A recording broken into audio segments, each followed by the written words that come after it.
regreso a su programa Criterios. En esta parte del programa tenemos al profesor Félix Arellano. Él es profesor universitario de la Universidad Central de Venezuela en estudios políticos. Estudios internacionales. Internacionales. Bienvenido, profesor. Gracias a ustedes. Gracias por haber aceptado la invitación. Bueno, lo que está en este momento en el tapete, la paz en Colombia y el acuerdo FARC-gobierno. ¿Qué cree usted de eso? Un hecho muy trascendente. Yo creo que lo más trascendente para Colombia, para América Latina y para el mundo es una vez más comprobar cómo la violencia no sirve para nada, cómo la FARC ha permanecido décadas equivocada, décadas destruyendo, décadas haciendo daño. Yo quisiera que esta firma suponga que realmente la FARC y todos los radicales están reconociendo el fracaso de la violencia, el fracaso de los discursos autoritarios. Yo no estoy tan seguro de que eso esté ocurriendo, porque cuando empieza la negociación empieza con una agenda muy favorable a la FARC. Se incluyó el tema de las políticas públicas, cosa que sorprendió a mucha gente, porque la FARC era un grupo disidente, guerrillero, para algunos narco-guerrillero, con el que no había que hacer políticas públicas, lo que había era que negociar el desarme y su inserción. Bueno, al hablar de políticas públicas metieron temas de comercio, de agricultura, y el discurso de la FARC ha sido hasta ahora un discurso obsoleto. Creer que vía la centralización, el autoritarismo, se genera bienestar. Los ejemplos son muchos. Creo que Venezuela también ilustra un poco de cómo el centralismo, el autoritarismo no resuelve nada. Lo mejor es un Estado eficiente donde haya participación. ¿Y en qué afecta o beneficia eso a Venezuela? Mira, beneficia a la humanidad. En la medida que haya paz, todos ganamos. Pero el acuerdo deja espacios grises, y los espacios grises son los que preocupan. Uno de los espacios grises de los que no se ha dicho nada en los últimos días es los disidentes a la paz. Temo que ha habido silencio sobre algunos grupos que no quieren desarmarse, porque bueno, es que el negocio de la violencia y el narco es un negocio muy rentable. Y nadie puede desconocer que la FARC había incursionado en el mundo del secuestro, en el mundo del narcotráfico y con unos principios históricos de filosofía política que creo que se desvirtuaron en el tiempo. Sin embargo, creo que va a haber una comisión de la verdad que va a evaluar esos delitos. Ese es el problema, que la comisión quisiéramos que algunas cosas se hubieran aclarado antes, ¿no? Por ejemplo, desarmarse. Desarmarse, consideramos mucho, debió ser un requisito previo antes de llegar a esto. ¿No se van a desarmar todos? ¿Hay garantía de que se van a desarmar? ¿Qué ocurre con los que no se desarman? Porque ya dos movimientos importantes habían señalado su deseo de no apoyar la paz. Dos movimientos de los 7 movimientos que componen a la FARC. Entonces, esa situación de que hayan movimientos que digan no me desarmo. El bloque 1, dicen. Por ejemplo, eso es muy delicado, pero sobre todo muy delicado para los países vecinos. Ecuador, Venezuela. En el caso de Venezuela, desde años atrás, ha habido la duda de cuál es la participación de Venezuela con respecto a la FARC. Recordemos al expresidente Uribe y en particular a su ex embajador en la OEA, que antes de retirarse hizo una exposición muy detallada de dónde estaba la FARC en Venezuela. Coordenadas, sitios.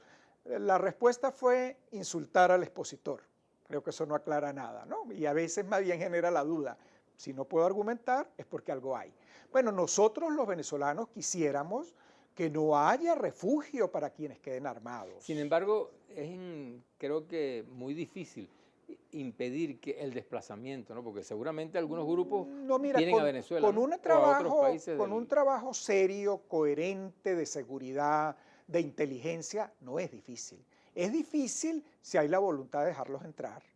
Es difícil si no se trabaja seriamente, cosa que no se ha hecho en los últimos años con Colombia, en todos los planos. El único plano no es el militar, pero es uno importante, por el tema de que muchos ilícitos que están ocurriendo en nuestras fronteras tienen que ver con armas, tienen que ver con drogas y tienen que ver con temas militares. Pero qué mejor que trabajar también salud, educación, bienestar, inversiones. Tenemos una zona de más de 2.000 kilómetros de frontera con espacios muy activos, como el norte de Santander, Táchira, con una infraestructura, con una dinámica social de pequeña y mediana industria que hemos afectado con un estado de excepción que no ayudó para casi nada y con un tema de la FARC que ha sido un tema muy ambiguo, muy poco claro y que nos preocupa si no queda claro ahora con los disidentes. El tema de los disidentes es un tema gris en el acuerdo. Ahora, la participación de los paramilitares en esta situación, pues, que seguramente van a interferir en los acuerdos de la paz. Es parte del problema, precisamente. Por eso es que no veo que se pueda resolver nada si no hay un trabajo activo entre ambas partes. Ha habido FARC y ha habido paramilitares. Algunos han estado interesados en solo hablar de paramilitares. Eso tampoco es un tratamiento equilibrado. Ha habido FARC y ha habido paramilitares. Los dos hay que enfrentarlos con la misma rigurosidad, con un trabajo compartido de vigilancia, de control y de seguridad. Adicionalmente, hay que trabajar entre Venezuela y Colombia la agenda económica, la agenda social, porque hay que restablecer el movimiento económico, la generación de empleo y la generación de bienestar. Estoy seguro que el gobierno colombiano le va a dar mucha prioridad a eso, porque esa es otra forma de insertarse en la economía. Las grandes opciones hoy día son pequeña y mediana industria, que además se inserta a las cadenas de valor. Estoy seguro que los ministerios vinculados al tema económico en Colombia van a trabajar intensamente para que haya más empleo en pequeña y mediana industria, porque esta gente que sale de la guerrilla sale con poca formación, pero con mucha voluntad seguramente, con mucho ánimo de incorporarse.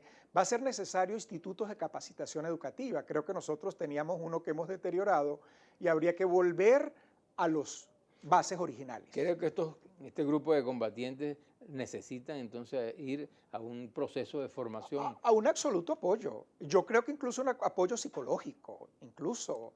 Sí, se ha vivido, deja lesiones, ¿no? Se ha vivido una época terrible, terrible para su capacidad intelectual, mental.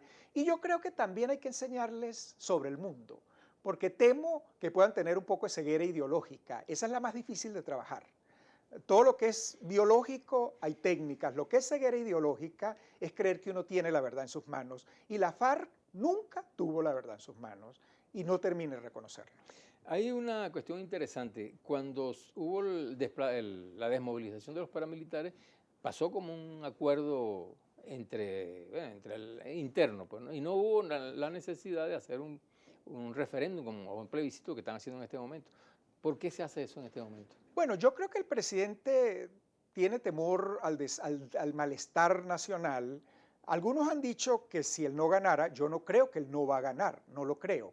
Creo que con el umbral que se le puso al sí, que es muy bajo, dentro del padrón electoral colombiano, creo que hay una garantía de que gana el sí. Pero si él no ganara, en esa hipótesis, importante, no viene el fin del mundo.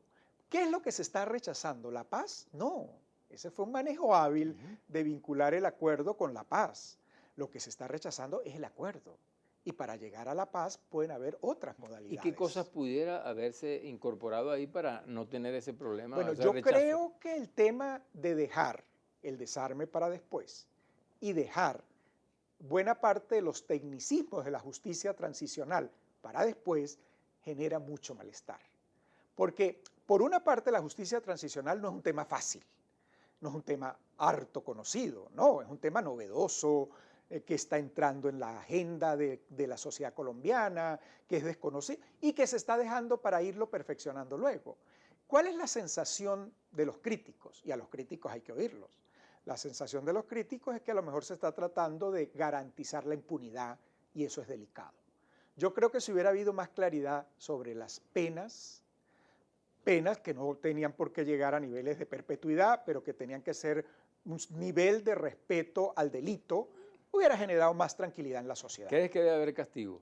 Debe haber sanción porque ha habido delitos horrendos, crímenes de lesa humanidad. Tenemos una sección que es que nos dice la gente desde la calle. Vamos a escucharlo y nos responde en el próximo espacio del programa. ¿Cómo no?